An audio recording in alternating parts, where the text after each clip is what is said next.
Hey, my name is Jim Hefner. I'm a physical therapist in Boulder, Colorado.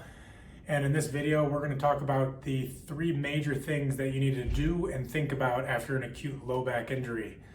I decided to do this video right now because 4 days ago I was doing jiu-jitsu, and after class I did something during class where I tweaked my back, and then I had those days of stiffness and pain and limited movement afterwards.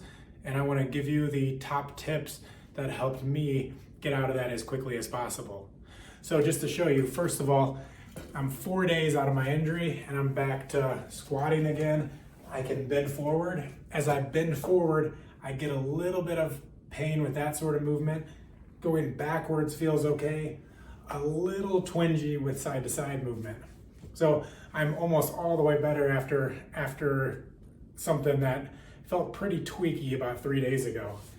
And what I mean by that is, for the first few days, as I would bend over, I would have to really bend my knees and sort of drop down into that movement because it hurt so much to do. And I'm well past that phase now. At the moment, the only time I have pain is when I am in the car for a while and I transition to get out of the car and get up, maybe first thing out of bed. And the thing I want you to think about is, in those moments, it's when your body has been stagnant, and so there hasn't been blood flow and oxygen moving. And if there's not enough blood flow and oxygen moving, then the body gets stagnant. It starts to get stiff because there's not enough nutrients moving through that area. So in almost all low back pain, movement is going to be your friend. So in the video, we're going to cover the three main categories. First is mindset, second is modalities, and third is movement. So on the mindset piece, the first thing I want you to think about is, at no point, so I never thought that my back was not going to get better. I always knew that my back was going to be back to 100%, and here we are at 4 days out, and I'm almost to that point already. So my mindset, there's never a limiting belief that I'm not going to get back to what I need to do or where I was at. The reason behind that is aches and pains are a natural part of the process. As I'm pushing myself in jiu-jitsu, or as I'm pushing myself in the weight room, these flare-ups that happen are a natural part of pushing the edge of your potential. And so I'm fine. Now, there's ways to mitigate that. Good movement habits, regular movement, not making sure you're getting enough sleep, enough nutrition, checking all of those boxes and filling those buckets are ways to mitigate injury.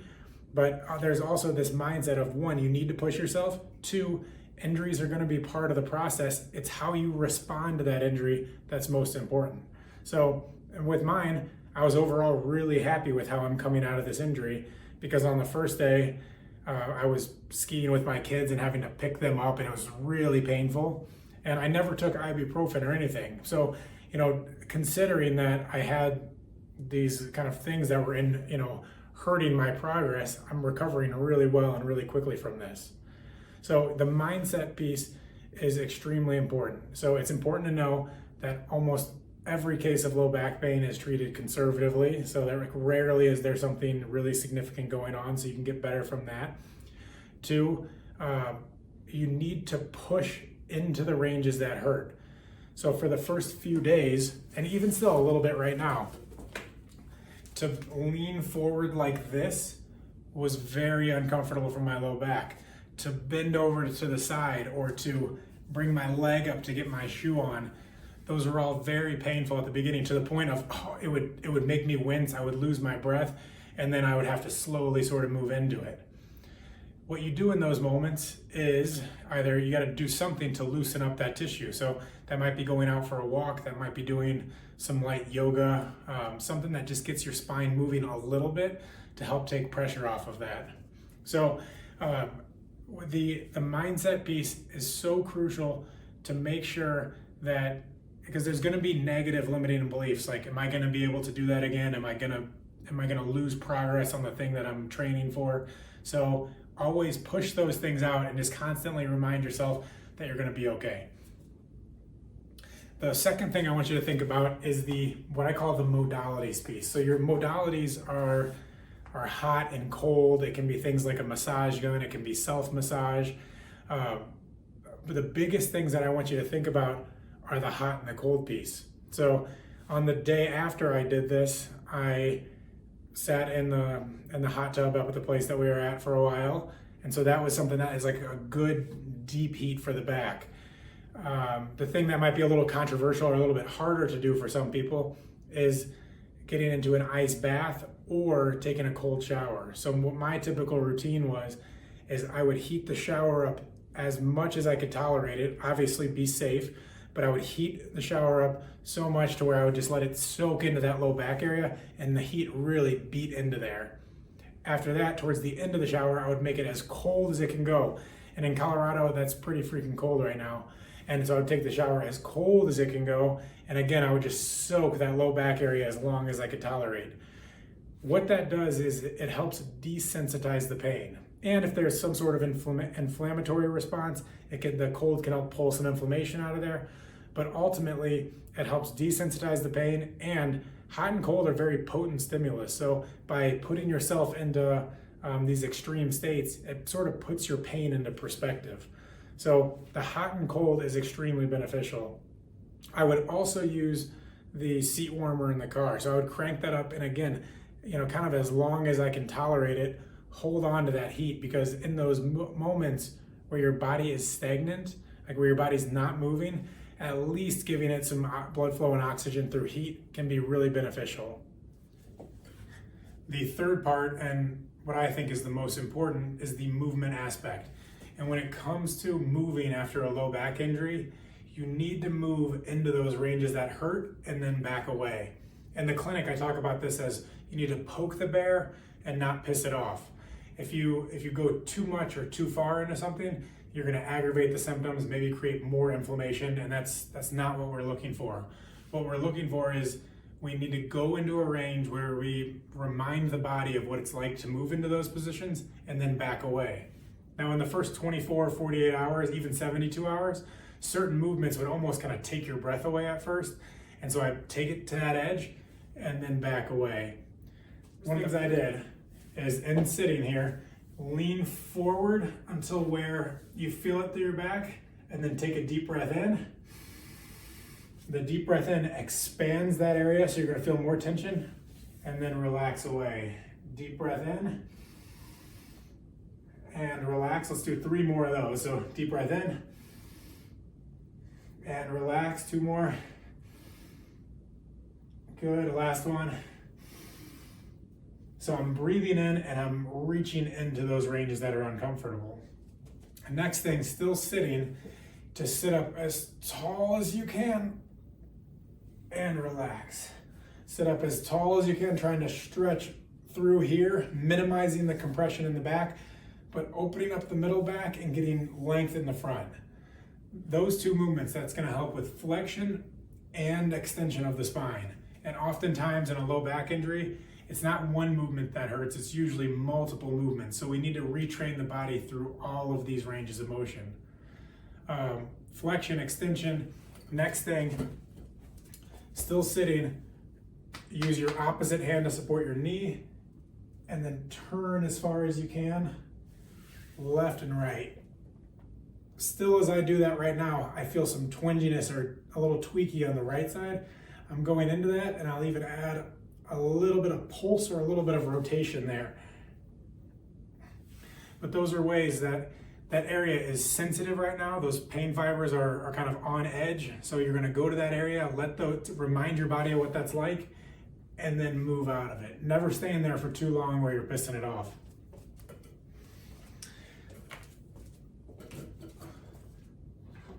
Next thing, at home, you can do this on the kitchen countertop, or if you have 2 sticks like this, bend your knees a little bit, sit your hips back, and stretch out as far as you can there. So you see how my back is staying pretty flat on this, and I'm really moving through the hips, going as far as you can. That's gonna loosen up the hamstrings into the low back area and get your SI joint and everything moving.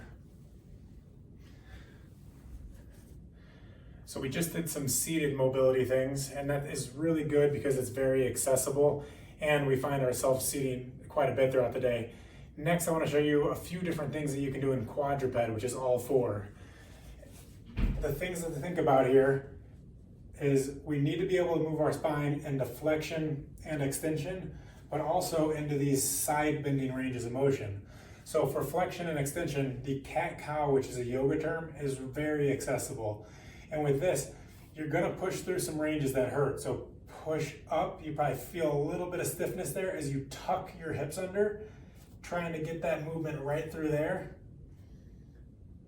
Take a deep breath in, because breathing is gonna help expand into that space. And it's a way to do it that keeps you in control of the movement. So as you push into that, breathe in to help open up that space.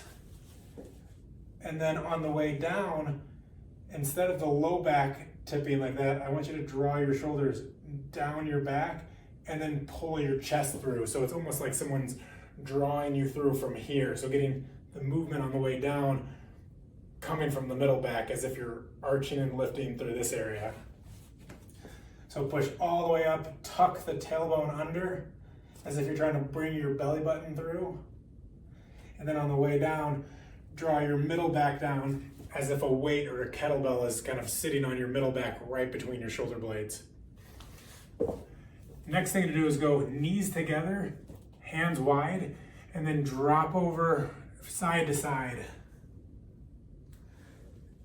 With this one, just go at your own pace and do what feels good. So as I drop to the right, I'm getting a big stretch going across the right side. And then the same thing as I drop to the left, I'm stretching out the left low back. That movement in all fours is going to help with being able to move side to side like this in a standing position. Really good for getting the side body moving and opening up through the obliques. Finally, we can't talk about rehab for the low back without doing some sort of core stability type of thing. And there's mixed research on core strength after a low back injury, but I view this as the ability to generate stiffness and reactivate those core muscles after a period where there's been some inhibition of the muscles. So the way we talk about core stability, a lot of times people think about bracing and pushing out there. What I want you to do here is draw in and up. So you see how from the side, I'm pulling in there and you can almost see the contour of the ribs. That drawing in is what really brings circumferential stiffness around the spine. So wrapping the core area to get a lot of stiffness through the spine to help protect the back. The core area is really this region from here all the way down to the knees, and being able to brace like that gives you freedom of your arms and freedom of the legs to move. So again, that cue is drawing in and relaxing, drawing in and relaxing. The ways that you can do this are you can go into a plank position and just work on stability here. If that feels easy, then I would start to do some side-to-side tapping type of movements. Those should feel pretty good as there's not too much low back movement that has to happen. We're gonna bring in a little bit of twisting, a little bit something more dynamic as you have to switch arms there. But then also, you should go down onto your back, draw your core in, and then work on some leg drop type of movement too. And that leg drop, don't let the back arch off like that. Really think about holding that core position where your back is flat to the ground. And then you can either go leg drops or you can start going both legs out.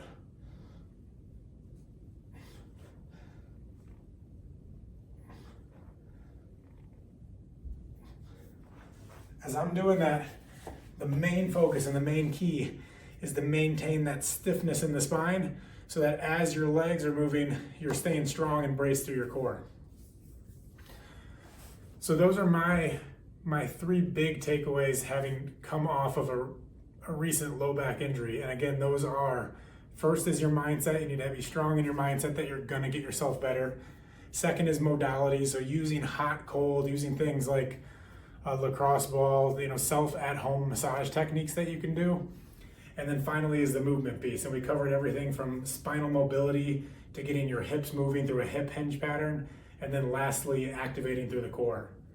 I hope these tips help. If you have other things that you found beneficial, toss them into the comments, like and subscribe the video so that more people can hear it. Thank you.